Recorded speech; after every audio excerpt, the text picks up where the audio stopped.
Elle a consacré sa vie à protéger son pays et a été traitée comme une criminelle de droit commun simplement parce qu'elle était une latina seule dans une rue tranquille. Bien qu'elle ne portait pas d'uniforme, sa seule présence imposait le respect. Elle n'a jamais élevé la voix, sa calme et sa détermination étaient plus fortes que n'importe quelle sirène hurlante. Camila Herrera, directrice adjointe du FBI, avait consacré des décennies à démanteler des réseaux de corruption, à affronter de dangereux criminels et à sauver d'innombrables vies. Pourtant, ce soir-là, sous la pluie, sous les lampadaires tamisés et les négociations à voix basse, son bilan remarquable ne comptait pour rien. Son seul délit ? Une peau bronzée, une silhouette solitaire dans une voiture fédérale banalisée, et ne correspondant à aucune image préconçue de l'autorité. Alors que les policiers la supposaient imposteuse, l'acier froid des menottes se referma sur ses poignets non pas à cause de ses actes, mais à cause de l'identité qu'ils croyaient qu'elle représentait. Ils rirent entre eux, convaincus d'avoir déjoué un imposteur, quand soudain son téléphone portable vibra, un appel qui allait briser leur complaisance, mettre fin à leur carrière et réécrire à jamais l'histoire de ce commissariat. Le quartier était paisible, bordé de maisons modestes et de jardins soignés, chaque lampadaire projetant une lueur timide sur le trottoir mouillé par la pluie. Une berline noire était garée devant une maison quelconque, son moteur silencieux sous le crépitement des gouttes de pluie. À l'intérieur, Camila Herrera était parfaitement immobile, la posture inflexible, comme sculptée dans le granit. Âgée de 44 ans, avec des traits marqués par l'expérience et un regard fixe qui ne vacillait pas, elle portait une tenue décontractée, mais dégageait une aura de commandement tranquille. Personne ne soupçonnerait que cette femme sans prétention orchestrait des opérations secrètes du FBI et menait des enquêtes internes. Elle n'était pas arrivée par hasard. Suite à une information anonyme sur la corruption policière dans ce même commissariat, elle se rendait à un rendez-vous secret avec un informateur de confiance. Avant qu'elle puisse descendre de voiture, 2 véhicules de patrouille la coupèrent. Un jeune policier, la main sur son holster, lui demanda ses papiers avec une impatience brusque. Elle les lui tendit sans hésiter. L'autre policier, plus âgé, portant un uniforme beaucoup trop grand et l'air renfrogné, examina ses papiers comme s'il s'agissait d'un canular. « Oui, bien sûr, et je suis la présidente », répondit-elle doucement, réprimant toute protestation. Lorsqu'elle demanda « Vous enregistrez ça ?» le voyant rouge de sa caméra de sécurité clignota affirmativement. Le jeune homme esquissa un sourire narquois, « Tout est enregistré, délinquante », puis lança ordre et menace, la traitant comme n'importe quelle suspecte. Ils ne prirent même pas la peine de vérifier son numéro de plaque, pour eux, elle n'était qu'une latina seule dans une voiture suspecte, tard le soir. À l'intérieur du commissariat, des néons bourdonnaient au-dessus de bureaux encombrés, tachés de café rassis et de dossiers jaunis. Camila fut escortée jusqu'à une salle d'interrogatoire aux murs de béton nu, imprégnée d'arrogance. Malgré ses avertissements calmes, « Vous êtes sur le point de commettre une grave erreur », ses paroles s'estompèrent dans une sourde indifférence. Le sergent Doug Lamérique, un homme corpulent à la moustache grisonnante et à la voix tendue vers l'autorité, la regarda avec un mépris flagrant. « Directeur adjoint du FBI, hein. Que fait quelqu'un comme vous sans escorte ni badge dans un quartier pareil ?» railla-t-il, avant de se détourner pour partager un rire moqueur avec 2 jeunes agents enthousiastes. L'un frappa du poing sur la table et demanda « Quel est votre vrai nom ?» L'autre griffonna des notes sur la dernière, représentation théâtrale. Personne ne l'écouta. Personne ne vérifia même son identité. Son accent, le calme délibéré de son silence, tout était déformé en preuve de tromperie. Camila jeta un coup d'œil à l'horloge murale, chaque tic-tac lui volait un temps précieux lors de son rendez-vous avec l'informateur. Elle savait que le moindre faux pas pouvait compromettre une opération fédérale cruciale. Alors que les agents envisageaient de la traiter comme « sans papier » et de la renvoyer à l'immigration, la détermination de Camila s'est cristallisée. Elle avait été entraînée à supporter l'incertitude, à décrypter chaque geste, à attendre le moment idéal et ce moment est arrivé lorsqu'un agent a jeté sa carte d'identité sur la table en ricanant, tout cela est faux. Puis, avec l'autorité de l'expérience, elle s'est penchée en avant et a parlé, d'un ton toujours mesuré mais inflexible, « Avez-vous consulté la base de données fédérale, ou seulement votre système local ? Sans registre national, vos allégations ne valent rien. » Un lourd silence s'abattit. Le regard renfrogné de Méric s'accentua, son emprise sur le pouvoir s'effritant. Menottée, Camila se leva délibérément de son siège. « Je ne suis pas là pour sauver vos carrières, » dit-elle doucement, « mais vous n'avez aucune idée de ce que vous faites. » Pour la première fois, les agents hésitaient. L'un détourna le regard, un autre tâtonna sur un ordinateur pour accéder à des réseaux plus vastes, mais fut réprimandé par le poing de Méric. « C'est moi qui commande ici, je n'ai pas besoin qu'une femme comme vous me dise comment faire mon travail. » Mais Camilla avait déjà allumé une étincelle. Dans la pièce adjacente, son téléphone vibra de nouveau, insistant, inévitable.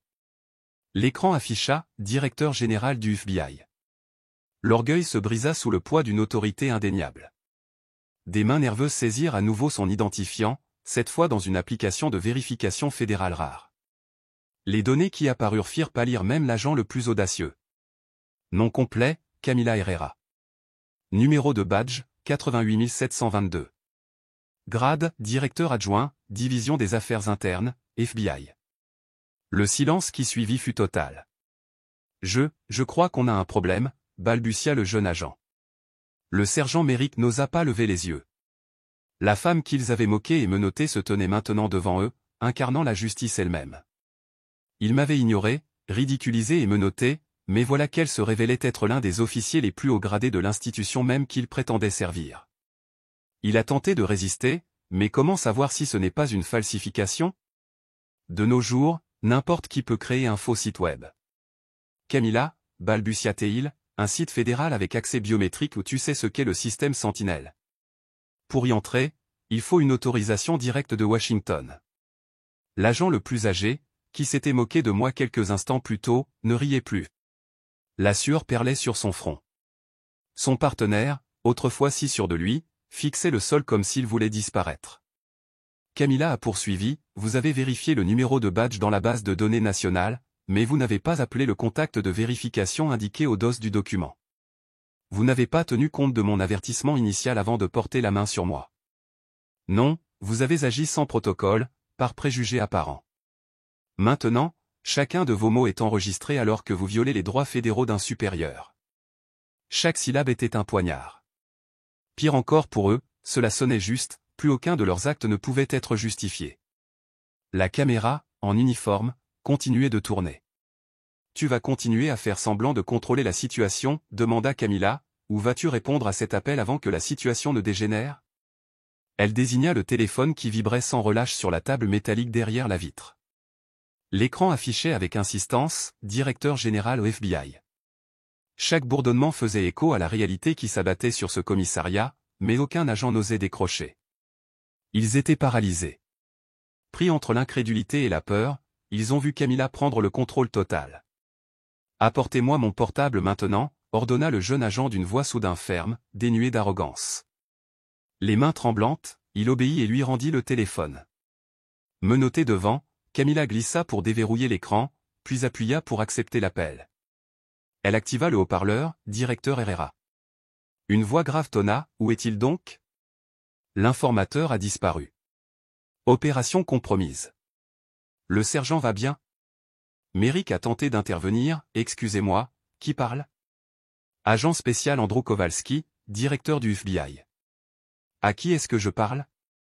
Le visage du sergent se tordit, il ouvrit la bouche, mais Camilla le coupa. Monsieur, je suis au commissariat du 11e arrondissement. J'ai été arrêté sans motif, menotté, ignoré et on m'a refusé la vérification de mon identité. Mes papiers ont été déclarés faux. Tout est enregistré, caméras piétons et caméras internes du commissariat. Silence, puis la voix retentit comme un coup de massue, ne raccrochez pas. Dans 5 minutes, ils recevront un appel du procureur général. Ne bougez plus. Puis la ligne fut coupée. La jambe d'un agent céda, il s'affaissa sur une chaise. L'autre balbutia de faibles excuses. Méric, pris entre son orgueil blessé et sa terreur, murmura, « Ce doit être un piège. » Mais Camilla ne lui laissa aucun répit. Calmement, elle commença à démonter leurs mensonges. « Consultez le registre d'entrée du bâtiment, » ordonna-t-elle. « Vous verrez que j'ai demandé un permis d'entrée en vertu d'un code fédéral. Ma voiture est immatriculée comme véhicule officiel clandestin. Et ceci, elle sortit un petit dispositif de sécurité, du genre que seuls les agents de haut rang portent, était dans mon sac, que vous n'avez même pas inspecté. » Les erreurs de procédure ont été révélées une à une. Non seulement ils l'avaient arrêté illégalement, mais ils avaient saboté une opération fédérale en cours par pure partialité. Alors que le silence enveloppait la pièce, une nouvelle sonnerie retentit. Cette fois, ce n'était pas le téléphone de Camilla, mais celui du fixe sur le bureau du sergent. Le vieux combiné gris clignotait avec insistance. Méric le regardait comme une bombe à retardement. Personne ne bougea. Camilla haussa un sourcil. Tu ferais mieux de répondre. Les mains encore moites de sueur, le sergent décrocha le combiné. Sa réponse fut un murmure, seulement des murmures, et un « oui, monsieur » répété. Puis il raccrocha, vidé de toute arrogance. Le parquet intervient, murmura-t-il. Ils enverront un superviseur fédéral ce soir. Camilla fit son dernier geste. De sa veste, elle sortit un stylo, appuya sur un bouton et lança un enregistrement d'une clarté exceptionnelle. En quelques secondes, l'enregistrement retransmit l'intégralité de la première rencontre, chaque mot moqueur, chaque déni de protocole, chaque menace captée par un microphone de sécurité interne du FBI, qu'ils avaient complètement ignoré. « Est-ce qu'ils reconnaissent leur propre voix » demanda doucement Camilla. « Parce que cela va directement au comité de surveillance. Ce n'est plus une affaire interne, c'est une preuve. » Les officiers se figèrent. Le plus jeune pleurait en silence, le plus âgé ôta son chapeau en signe de défaite. Méric sortit simplement de la pièce en titubant, stupéfait. À la porte, une nouvelle silhouette apparut, un homme en costume sombre, un badge fédéral autour du cou. Il était arrivé vite, trop vite. Camilla inclina la tête et demanda « Vous avez écouté l'enregistrement ?»« J'ai encore quelque chose à dire. » Le nouveau venu hocha la tête. « Bien sûr, directeur. » À partir de maintenant, a déclaré Camilla, cette station est sous surveillance fédérale. La salle de réunion improvisée était remplie d'agents fédéraux, certains portant des dossiers, d'autres observant et prenant des notes. Camilla se tenait droite, les marques rouges des menottes encore au poignet. Personne n'osait l'interrompre. Le silence n'était plus gênant, il était respectueux. Elle scruta la pièce, non pas avec fureur, mais avec une autorité tranquille. Avec une fermeté qui semblait plus lourde que n'importe quel cri, elle s'exprima d'une voix claire, tempérée par les années et aguerrie par l'expérience. Je ne suis pas ici par orgueil. Je ne suis pas ici parce que j'ai été personnellement offensé. Je suis ici parce que ce n'était pas une erreur individuelle. C'était le reflet de quelque chose de bien plus profond. Elle fit un pas en avant. Tu as vu une seule latina sans uniforme de nuit, et ça a suffi à te faire toute une histoire. Pire encore, tu as agi en fonction de cette histoire sans vérifier un seul fait. Ils m'ont traité de criminel et de menteur. Ils m'ont menotté, ont ignoré les protocoles fédéraux et ont détruit une opération confidentielle, tout cela au nom d'une autorité incomprise. Certains officiers ont baissé la tête, d'autres ont respiré profondément. Personne ne pouvait justifier ce qui s'était passé. Je me suis demandé, que serait-il arrivé si je n'avais pas occupé ce poste? Si j'avais été un citoyen ordinaire, sans relation, sans enregistrement, sans personne pour me croire, où serais-je aujourd'hui? J'ai regardé le sergent Méric droit dans les yeux lorsqu'il est revenu dans la pièce, cette fois sans badge. Ils avaient été relevés de leurs fonctions quelques minutes auparavant. Le problème n'est pas seulement de savoir qui m'a arrêté, ai-je dit. Le problème, c'est tout ce qui a permis que cela se produise sans poser de questions, sans hésitation. Si quelqu'un comme moi, armé de son autorité, peut être réduit au silence ainsi, combien d'autres voix ont été réduites au silence sans que personne ne le sache? J'ai marqué une pause.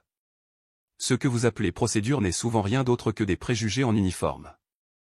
Et si nous ne les affrontons pas, si nous ne les démantelons pas de l'intérieur, alors nous ne servons pas la loi, nous perpétuons les mêmes abus. Dans cette station, une fissure s'est ouverte, une fissure irréversible dans la façade du pouvoir. Quelques heures plus tard, alors que les agents fédéraux évacuaient le bâtiment, je suis entré dans la nuit. La pluie avait cessé, mais le trottoir mouillé reflétait les lampadaires et les visages curieux des voisins qui observaient de loin. Il n'y avait ni caméra de télévision, ni communiqués officiels, juste une femme marchant seule, libre et digne, ayant démantelé un édifice d'arrogance avec des faits et une voix assurée. De l'autre côté de la rue, une voiture attendait dans l'obscurité. Une femme âgée aux cheveux gris et à l'air nerveux en descendit à ma mère, interpellée par un message codé. « Je vais bien. Attends-moi dehors. » Nous nous sommes embrassés en silence, sans un mot. Cette nuit-là, après avoir affronté des criminels, infiltré des cartels et démasqué des réseaux de corruption, j'ai finalement craqué, des larmes silencieuses ont tracé le contour de ma peau. « Ils t'ont fait mal » a murmuré ma mère en touchant mes poignets balafrés. « Pas assez pour m'arrêter » répondis-je, la voix brisée. Avant de monter dans la voiture, j'ai jeté un coup d'œil au poste de police, non pas avec colère, mais avec détermination. Ce n'est pas fini, maman. Ce n'est que le début. À l'intérieur, mon téléphone affichait plus de 30 messages non lus, collègues du FBI, procureurs, journalistes, avocats, tous voulaient une déclaration. Au lieu de cela, j'ai ouvert l'application d'enregistrement et cliqué sur « Enregistrer ». Le dossier fut automatiquement transmis à une unité d'éthique à Washington. « Écoutez tout », dis-je doucement. « Ne gardez pas cette histoire pour vous. » Je fermai les yeux, expirai profondément et démarrai le moteur.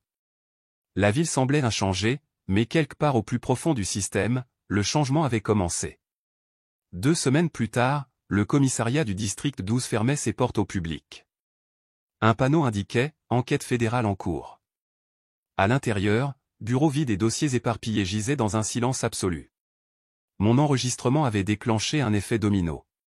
En quelques jours, 3 agents ont été suspendus, un a démissionné et le sergent Merrick a été arrêté pour obstruction à une opération fédérale. Les médias ont finalement rapporté l'incident, anonymement, comme s'il s'agissait d'une haut fonctionnaire du FBI, victime d'abus de pouvoir local. Elle n'a pas élevé la voix, a déclaré un témoin, mais elle a fait trembler tout le bâtiment. Les réactions furent mitigées. Certains critiquaient le pouvoir conféré à un seul individu, d'autres, notamment dans les communautés latino, me voyaient comme un symbole de résistance institutionnelle. À la radio, un avocat spécialisé dans les droits civiques déclarait « Le cas de cette femme n'est pas une exception, c'est la règle. » La différence était une preuve. Combien d'autres n'en ont aucune? Je me suis retiré des projecteurs, pas de conférences, pas de célébrités. Je me suis recentré sur les protocoles de détention et la formation sur les préjugés, devenant conseiller auprès du nouveau programme national d'éthique policière. Mon expérience a cessé d'être un cas isolé et est devenue un élément obligatoire des formations. Pourtant, je savais que la justice était incomplète. Certains policiers résistaient encore, beaucoup continueraient d'agir par réflexe plutôt que par raison. Mais au moins, quelque chose avait commencé à changer. Un après-midi, alors que je consultais des rapports, j'ai trouvé une lettre manuscrite du jeune officier qui m'avait menotté. Je n'ai aucune excuse. Grâce à toi, j'ai décidé d'arrêter. Je ne veux pas faire partie de ce que je ne comprends pas. Merci de m'avoir ouvert les yeux. Je l'ai gardé un instant sans larmes, sans sourire. J'ai simplement hoché la tête et les rangé. D'autres batailles m'attendaient, mais pour la première fois depuis des années, j'avais le sentiment que je ne les affronterais pas seul. Mon histoire n'a jamais fait la une des magazines ni fait l'objet d'un documentaire. Pourtant, son écho a parcouru les couloirs, modifié les protocoles et semé le doute là où il n'y avait auparavant que des certitudes. Lors des séances de formation du FBI, mon enregistrement a servi d'étude de cas. Au-delà des bureaux du gouvernement, dans les quartiers où les arrestations injustes étaient monnaie courante, mon histoire s'est répandue par le bouche à oreille. Une réalisatrice latino-américaine arrêtée sur sa propre apparence, a fait tomber un empire de l'arrogance d'un simple appel. J'ai continué à travailler dans l'ombre, sans chercher à être reconnu, mon objectif était le changement. Chaque rapport que j'examinais, chaque agent que je formais, était une nouvelle faille dans une structure autrefois considérée comme indestructible. Un soir, dans un restaurant tranquille, un serveur timide m'a murmuré « Excusez-moi, vous étiez au district 12 ?» J'ai hoché la tête. Mon cousin y travaille, il m'a raconté ce qui s'est passé. Je voulais juste vous remercier. Parfois, on a l'impression que personne ne se lève. J'ai souri et je n'ai rien dit. Il a laissé un mot, merci de ne pas être resté silencieux ce soir-là. Sous une pluie fine, sans escorte ni badge, juste un dossier sous le bras et une foulée assurée, je suis passé devant une fresque scolaire, une femme menottait face à un bâtiment de police, sous les mots « Si cette histoire vous a touché, partagez-la, car le silence n'a jamais sauvé personne ». J'ai souri, non pas parce que c'était désormais mon histoire, mais parce qu'elle appartenait à nous tous.